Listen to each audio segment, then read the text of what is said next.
Hi అండి. అందరూ బాగున్నారా? నేను కూడా చాలా బాగున్నాను. మీరు కూడా చాలా బాగుండాలని కోరుకుంటున్నాను.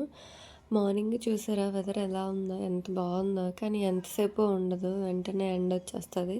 ఈలోపు మనం మన పనులన్నీ చేసేసుకోవాలి. ఈరోజు ఫ్రైడే అని చెప్పి మార్నింగే వర్క్స్ అన్నీ స్టార్ట్ చేసేసాననమాట. ఈరోజు పైనుంచి మొత్తం కింద వరకు క్లీన్ చేసుకొని వెళ్ళాననమాట. కిందన ముగ్గులు అన్నీ పెట్టేశాక ఇంకా రికార్డ్ చేశాననమాట వీడియో. ముగ్గులు ఎలా ఉన్నాయో కమెంట్ చేయడం మాత్రం అస్సలు మర్చిపోవద్దు. ఈరోజు ఫ్రైడే కాబట్టి కొంచెం ఎక్కువ ముగ్గులు పెట్టుకుంటాను నార్మల్గా. నార్మల్ డేస్లో అయితే ఎక్కువ పెట్టను. జస్ట్ 1 or 2 పెడతాను. ఫ్రైడేస్ అయితే 3 to 4 పెట్టుకుంటాను అనమాట.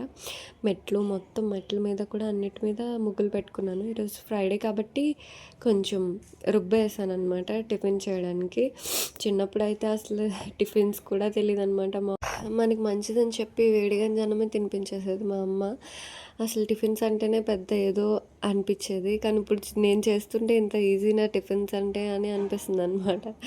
అసలు నార్మల్గా టిఫిన్స్ అంటే అసలు హోటల్లోనే దొరుకుతాయి, ఇంకెక్కడ దొరకవు అనుకునేదాన్ని. కానీ ఇప్పుడు పెద్దయ్యాక అన్నీ తెలిసిపోయాయి అనమాట. ఒకసారి పెళ్ళైతే ఇంక అన్నీ తెలిసిపోతాయి ఆడపిల్లకి అని అంటారు కదా అందరూ. అది మాత్రం నిజమే అనిపించింది నాకు కూడా. మా వారికి మా బాబుకి వేసేసి ఫస్ట్ ఇచ్చేసాను. వాళ్ళు నాకు ఇడ్లీ పెట్టడం రాదు నార్మల్గా. ఇడ్లీ రుబ్బుతాను, అట్టేస్తేనే మా వాడు కూడా బాగా తింటాడు ఇష్టంగానే. నాకు అదే వచ్చు. దీనికి కాంబినేషన్గా రెడ్ చట్నీ చేశాను. మా వాడికి రెడ్ చట్నీ అంటే ఇష్టం ఉండదు. ఎందుకంటే రెడ్ కలర్లో ఉంటుంది, కారంగా ఉంటుంది అనుకుంటాడు. కాకపోతే రెడ్ చట్నీ అంటే టమాటాలు వేసి చేస్తాం కదా మనం. పల్లీ చట్నీనేమో వైట్ చట్నీ అని, బొంబాయి చట్నీనేమో ఎల్లో చట్నీ అని అంటాడు.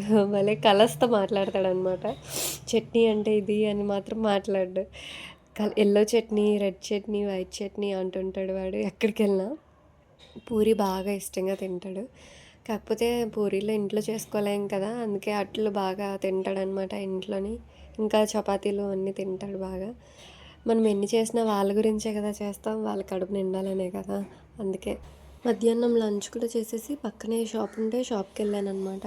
నిజంగా అయితే గాజులు కొందాము అని వెళ్ళాను. అంటే నేను వేసుకున్న గాజులు స్టోన్ బ్యాంగిల్స్ అనమాట. అవి బాబుకి గుచ్చుకుపోతున్నాయి అమ్మ అంటున్నాడని చెప్పి ప్లెయిన్ బ్యాంగిల్స్ తీసుకుందామని వెళ్ళాను.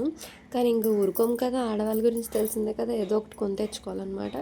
సో వెళ్ళాను, ఫ్లక్కర్ కొనుక్కొని ఇంకా బ్యాంగిల్స్ తీసుకున్నాను, గ్రీన్ బ్యాంగిల్స్.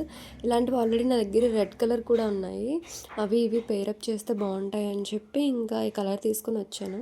ఏదైనా సరే red colour, green colour bangles ఇచ్చే అందం ఇంకా ఏ కలర్ బ్యాంగిల్స్ కూడా ఇవ్వన్నమాట మనకి. ఇంకా తెలిసిందే కదా, మార్నింగ్ ఉన్న పనులే ఈవినింగ్ కూడా ఉంటాయి. ఇంకా ఈవినింగ్ కూడా చేసేసుకొని, చెప్పాను కదా బాగాలేదని కొంచెం హాస్పిటల్కి వెళ్ళామన్నమాట. అలాగా హాస్పిటల్కి వెళ్ళి మెడిసిన్ తీసుకొని వచ్చి ఇంకా ఇంట్లోనే యాజ్ యూజువల్గా పనులు, కుకింగ్ అన్నీ చేసేసుకొని నైట్ పడుకుని పోయాము. ఇంకా అవేమీ రికార్డ్ చేయలేదు.